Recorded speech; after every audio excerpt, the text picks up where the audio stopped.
Peptic അൾസറിനെ പറ്റിയാണ് ഞാൻ ഈ വീഡിയോയിലൂടെ പറയാൻ പോകുന്നത്. നമ്മുടെ സ്റ്റൊമക്കിലുണ്ടാകുന്ന അൾസറിനെ പറ്റി. അപ്പം നമ്മൾ കഴിക്കുന്ന ആഹാരം ദഹിപ്പിക്കാൻ വേണ്ടിയിട്ട് സ്റ്റൊമക്ക് ഒരുപാട് ശക്തിയുള്ള ആസിഡ്സിനെ, പെപ്റ്റിക് ആസിഡ്സിനെ പ്രൊഡ്യൂസ് ചെയ്യുന്നുണ്ട്. അപ്പം നമ്മളുടെ സ്റ്റൊമക്കിനെ കവർ ചെയ്ത് അല്ലെങ്കിൽ പ്രൊട്ടക്റ്റ് ചെയ്യാൻ വേണ്ടിയിട്ട് ഒരു മ്യൂക്കസ് ലെയർ ഉണ്ട്. അപ്പോൾ ആ മ്യൂക്കസ് ലെയറാണ് ഈ ആസിഡ്സ് സ്റ്റൊമക്കിനെ തന്നെ അറ്റാക്ക് ചെയ്യാതിരിക്കാൻ വേണ്ടിയിട്ട് മ്യൂക്കസ് ലെയറാണ് സംരക്ഷിക്കുന്നത്.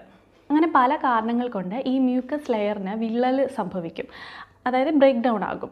അങ്ങനെയാണ് ഈ സ്റ്റൊമക്ക് പ്രൊഡ്യൂസ് ചെയ്യുന്ന പെപ്റ്റിക് ആസിഡ്സ് കാരണം സ്റ്റൊമക്കിൽ അൾസേഴ്സ് ഉണ്ടാകുന്നത്.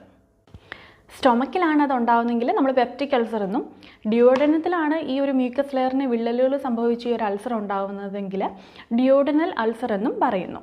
എന്തൊക്കെ കാരണങ്ങൾ കൊണ്ടാണ് ഈ ഒരു പ്രശ്നം ഉണ്ടാകുന്നതെന്ന് ചോദിച്ചാൽ, മിക്ക ആൾക്കാരിലും എച്ച് പൈലോറി എന്ന് പറയുന്ന ബാക്ടീരിയ കാരണമാണ് ഇത് സംഭവിക്കുന്നത്. എച്ച് പൈലോറി വന്നിട്ട് നമ്മുടെ മ്യൂക്കസ് ലെയറിനെ അറ്റാക്ക് ചെയ്തിട്ട് അവിടെ വിള്ളലുകൾ സംഭവിച്ചിട്ടാണ് അവിടെ അൾസേഴ്സ് ഉണ്ടാകുന്നത്.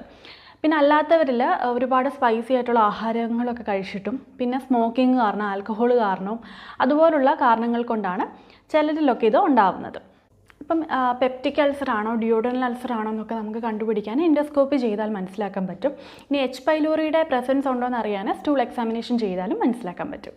അൾസർ, സ്റ്റൊമക്ക് അൾസർ ഉള്ളവർക്ക് കാണിക്കുന്ന ലക്ഷണം എന്ന് പറഞ്ഞാൽ വയറിൻ്റെ മുകൾ ഭാഗത്തായിട്ട് വേദന തോന്നുക, വേദന മാത്രമല്ല ആ ഒരു ഭാഗത്തായിട്ട് എരിച്ചിലും പുകച്ചിലും ഒക്കെ അനുഭവപ്പെടുക. അതുപോലെ തന്നെ നമ്മൾ ഭക്ഷണം കഴിക്കുമ്പോൾ വേദന കൂടുതലായിട്ട് അനുഭവപ്പെടും പെപ്റ്റിക് അൾസർ ആണെങ്കിൽ. അപ്പം ഡിയോഡനൽ അൾസർ ആണെങ്കിൽ ഉണ്ടായിരുന്ന വേദന ചിലപ്പോൾ കഴിക്കുമ്പോൾ കുറച്ചൊന്ന് സബ്സൈഡ് ചെയ്യുന്നത് പോലെ നമുക്ക് തോന്നാൻ സാധ്യതയുണ്ട്. ഛർദ്ദിക്കാൻ വരിക, പുളിച്ച് തേട്ടൽ വരിക, ഇതൊക്കെ ഇതിൻ്റെ സിംറ്റംസ് ആണ്. പിന്നെ വിശപ്പിൻ്റെ കാര്യം എന്ന് പറഞ്ഞാൽ ചിലരിൽ നല്ല വിശപ്പ് പെപ്റ്റിക് അൾസർ ഉള്ളവരിൽ കാണാറുണ്ട്, ചിലരിൽ ഒട്ടും വിശപ്പില്ലാതെയും കണ്ടുവരാറുണ്ട്. പെപ്റ്റിക് അൾസർ നമ്മൾക്ക് എങ്ങനെയൊക്കെ മാറ്റിയെടുക്കാമെന്ന് നമുക്ക് നോക്കാം. ആയുർവേദത്തിൽ ഒരുപാട് മെഡിസിൻസ് ഇതിനുണ്ട്. അപ്പോൾ നമ്മൾ മെഡിസിൻ കഴിക്കുന്നതിനോടൊപ്പം തന്നെ വീട്ടിൽ ചെയ്യാൻ പറ്റുന്ന കുറച്ച് കാര്യങ്ങളൂടെ ചെയ്താൽ വളരെ നല്ലതായിട്ട് നമ്മൾക്ക് ഇതിനെ മാറ്റിയെടുക്കാൻ പറ്റും. ഞാൻ നേരത്തെ GERD, ഗ്യാസ്ട്രോഇസോഫേഗൽ റിഫ്ലക്സ് ഡിസീസും ഇറിറ്റബിൾ ബൗൾ സിൻഡ്രോമിൻ്റെയും 2 വീഡിയോസ് ചെയ്തിട്ടുണ്ട്. അപ്പോൾ അതിൻ്റെ ലിങ്ക് ഞാൻ ഡിസ്ക്രിപ്ഷൻ ബോക്സിൽ ഇട്ടേക്കാം. കാരണം അതിൽ ഞാൻ വ്യക്തമായിട്ട് നമ്മൾ കഴിക്കാൻ പാടില്ലാത്ത ഭക്ഷണങ്ങളും കഴിക്കേണ്ട ഭക്ഷണങ്ങളും പറഞ്ഞിട്ടുണ്ട്, ചെയ്യാൻ പാടില്ലാത്ത കാര്യങ്ങളും ഒക്കെ പറഞ്ഞിട്ടുണ്ട്.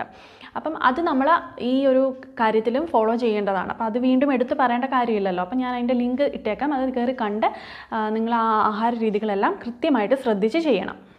ശതാവരിയുടെ വേര് 2 ഗ്ലാസ് വെള്ളത്തിൽ തിളപ്പിച്ച് ഒരു 1/2 ഗ്ലാസ് ആക്കി വറ്റിച്ചതിന് ശേഷം നമുക്കത് കുടിക്കുന്നത് നല്ലതാണ്. അതൊന്നിൽ അങ്ങനെ തന്നെ കുടിക്കാം, അല്ലെങ്കിൽ ബട്ടർ മിൽക്ക് അല്ലെങ്കിൽ മോരിൻ വെള്ളത്തിനകത്ത് കലക്കി കുടിക്കാവുന്നതാണ്. അടുത്തതായിട്ട് കറ്റാർ വാഴയുടെ പൾപ്പും തേനൂടെ ചാലിച്ച് കഴിക്കുന്നത്